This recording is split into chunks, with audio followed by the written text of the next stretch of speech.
ஆத்ம நமஸ்தே. நான் வித்யா பேசுறேன். ஏப்ரல் மந்த் ராசி பலன்ல நம்ம கடைசியா பார்க்க போறது மீன ராசிங்க.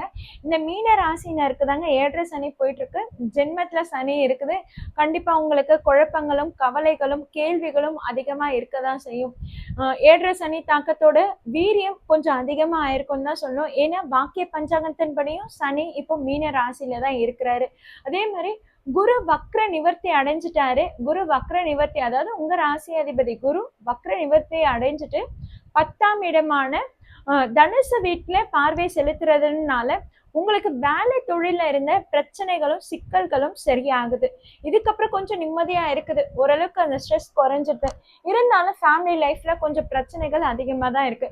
இத்தனைக்கும் பாத்தீங்கன்னா 2ஆம் இடத்துல சுக்கிரன் இருக்கிறாருங்க. சுக்கிரன் இருந்தாலுமே, அதாவது உங்களுக்கு 2ஆம் வீடான மேஷ ராசியின் அதிபதி செவ்வாயும் உங்களுக்கு கலஸ்திரஸ்தான அதிபதியான புதனும் உங்க வீட்டிலே தாங்க இருக்கிறாங்க. சனியோட சூரியன் செவ்வாய் புதன் கூட்டணி இருக்குதுன்னும் போது பாத்தீங்கன்னா உங்களுக்கு வேலையில மட்டும்தாங்க அந்த நிம்மதி இருக்கும். குடும்பத்துல பாத்தீங்கன்னா மற்றவங்களுடைய அந்த ஒரு அண்டர்ஸ்டாண்டிங், மற்றவங்களுடைய ஒத்துழைப்புன்றது அவ்வளவா இருக்காது. கண்டிப்பா அதுல சிக்கல் பிரச்சனை இருக்குது. விட்டு கொடுத்து போங்க. அப்பதான் உங்களால அந்த குடும்பத்தை மேம்படுத்திக்க முடியும், அந்த குடும்பத்தை காப்பாற்ற முடியும்.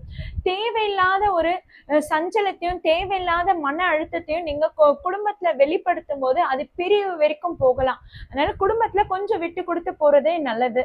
அதே மாதிரி பாத்தீங்கன்னா புதுசா ஏதாவது முயற்சி எடுக்கிறதாலும் சரி, இந்த மாதத்துல கண்டிப்பா வேணாங்க. இந்த மாதத்துல நீங்க அதிகமா ஆன்மீக வழிபாடு ஈடுபடுறது நல்லது. அதை விட என்னன்னா மெடிடேஷன் பண்ணுங்க. ஏன்னா 4 கிரகங்கள் உங்களுடைய ராசியிலே இருக்கும்போது உங்களுக்கு வந்து மன அழுத்தங்கள் அதிகமா இருக்கும். ஒரே மாதிரி எமோஷன்ஸ் உங்களால ஹேண்டில் பண்ணவே முடியாது. அது எப்படின்னா, அதாவது கோபமும் வரும், வெறுப்பும் வரும், விரக்தியும் வரும், அழுகையும் வரும், துன்பம் அதிகமா இருக்கிற மாதிரி இருக்கும். இந்த நேரத்துல நீங்க கண்டிப்பா ஆன்மீக சிந்தனையில அதிகமா ஈடுபடுத்திக்கோங்க. நிறைய கோயிலுக்கு போயிட்டு வாங்க. கோயிலுக்கு போக முடியலனாலும் சரி, வீட்லயே உட்காந்து மெடிடேஷன் பண்ணுங்க. சுவாமி பேர்களை சொல்லுங்க, ஸ்லோகங்களை அதிகமா படிங்க, சாமி பாட்டு அதிகமா கேளுங்க.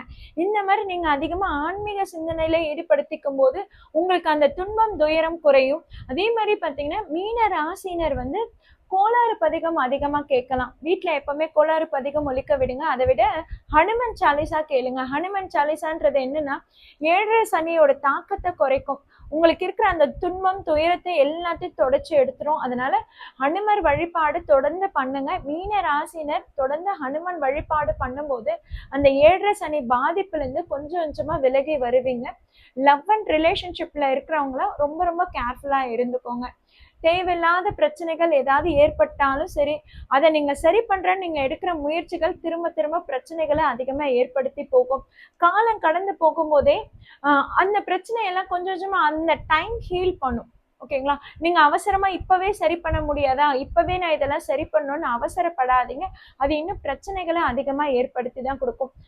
மேரேஜுக்காக காத்துட்டு இருந்தாலும் சரி, இந்த மந்த் முக்கியமா வேணாம். இந்த 2 மந்த் நீங்க தவிர்த்துக்கோங்க.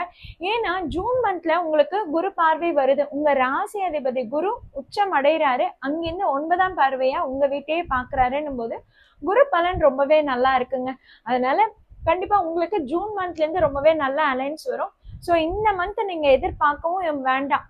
நல்ல அலைன்ஸும் வராது, தவிர்த்துக்கோங்க. வர அலைன்ஸ்னாலும் சரி தவிர்த்துக்கிறது நல்லது. ஓகேங்களா? மீன ராசினர் ஆன்மீக சிந்தனையில அதிகமா ஈடுபடும் போது உங்களுக்கு இருக்கிற அந்த துன்பங்கள் விலகும். புது முயற்சிகள், வேலை தொழில நீங்க ஈடுபாடு பண்ணலாம். குடும்பத்துல விட்டு கொடுத்து போறது மட்டும்தான் நல்லது. அதே மாதிரி பிளேஸ் சேஞ்சஸ் எதுவும் வந்து இந்த டைம் பீரியடுக்கு வேண்டாங்க. இந்த டைம் பீரியட்ல நீங்க பிளேஸ் சேஞ்சஸ் ஏதாவது நீங்க ட்ரை பண்றீங்கனாலும் ஃபர்ஸ்ட் கிடைக்கவும் கிடைக்காது. அதே மாதிரி நீங்க எதிர்பார்த்த அந்த ஒரு சந்தோஷமும் உங்களுக்கு அங்க கிடைக்காது. சரி, நான் வேலையை மாத்திட்டு போனாவாது, இல்ல வீட்டை மாத்திட்டு போனாவாது எனக்கு ஒரு இன்பம் இருக்காதா, எனக்கு ஒரு நிம்மதி இருக்காதான்னு கேட்டா கண்டிப்பா அங்க ஏதாவது ஒரு புது பிரச்சனைகள் தான் உருவாகும். அதுவும் இந்த ஏப்ரல் மாதத்துல எதுவும் செய்யவே வேண்டாம். ஜூன் மாதத்துல உங்களோட ராசி அதிபதி குரு உச்சம் அடைந்து உங்க வீட்டையே பார்வையிடும் போது உங்களுக்கு ஒரு நல்ல பலம் கிடைக்குது, செல்ஃப் கான்ஃபிடென்ஸ் வரும். ஸோ அந்த டைம்ல நீங்க வேலைக்கும் முயற்சி எடுக்கலாம். இல்ல வீடு ஏதாவது மாத்தி அமைக்கணும், வீடு எங்கேயாவது மாத்தி ரெனோவேட் பண்ணிட்டு போகணும் அப்படின்னு நினைச்சாலும் சரி, அதற்கான முயற்சிகளும் அப்ப சக்சஸ்ஃபுல்லா இருக்கும். இந்த ஏப்ரல் மந்த்ல அதிகமா நீங்க ஆன்மீகத்துல மட்டும் கவனம் செலுத்துங்க. பங்குனி உத்திரம் வருது, அப்ப நீங்க வந்து வழிபாடு பண்ணுங்க. போய் கோயிலுக்கு அப்ப திருக்கல்யாணம் பண்ற கோயில்ல போய் நீங்க இருந்து அந்த திருக்கல்யாணத்தை கண் குளிர பாருங்க. அதே மாதிரி அக்ஷய திருதை வருது, அப்போ நீங்க உங்களால முடிஞ்ச தொண்டு உதவிகளை எளிய மக்களுக்கு செய்யுங்க. முக்கியமா 7 சனி தாக்கம் அதிகமா இருக்கும் காலகட்டத்துல ரொம்பவே எளிமையானவர்களுக்கு நீங்க எவ்வளவுக்கு எவ்வளவு தானம் தர்மம் பண்றீங்களோ அதுதான் உங்களுக்கு அந்த கர்மாவை கழிக்கும். கண்டிப்பா இது புண்ணியங்கள் சேர்க்கக்கூடிய காலகட்டமா இருக்காது. 7 சனி என்பது என்னன்னா நம்மளுடைய கர்ம வினைகளை தீர்க்கக்கூடிய காலகட்டம் தான். அதனால்தான் அந்த காலகட்டத்துல சோதனைகள் அதிகமா ஏற்படுது. நம்ம ஏதாவது முயற்சிகள் ஏற்பட்டாலுமே அது எல்லாத்துலயும் தடங்களும் தாமதத்தையும் ஏற்படுத்தி கொடுக்குது. அதனாலதான் முயற்சிகள் தொடர்ந்து பண்ணிட்டே இருக்கணும்னு சொல்றது.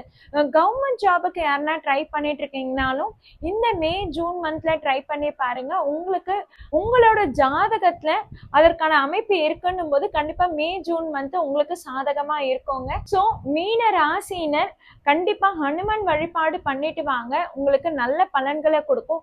அதே மாதிரி கடன் பிரச்சனைகள் அதிகமா இருக்குன்னா யோக நரசிம்மர் வழிபாடு பண்ணுங்க.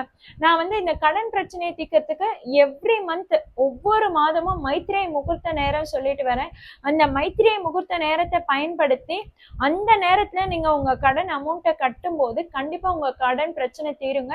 ஒவ்வொரு மாசமும் எந்த தேதியில எந்த நேரத்துல வருதுன்னு நான் ஷார்ட்ஸ் வீடியோவும் போட்டுட்டு இருக்கேன். அதனால என்னோட சேனலை தொடர்ந்து ஃபாலோ பண்றவங்களுக்கு எப்போ எந்த நேரத்துல அந்த காசை கட்டி இல்ல சேவிங்ஸ் எப்ப தொடங்கணும்ன்றது கூட அந்த மைத்திரை முகூர்த்த நேரத்துல நான் சொல்லியிருக்கேன்.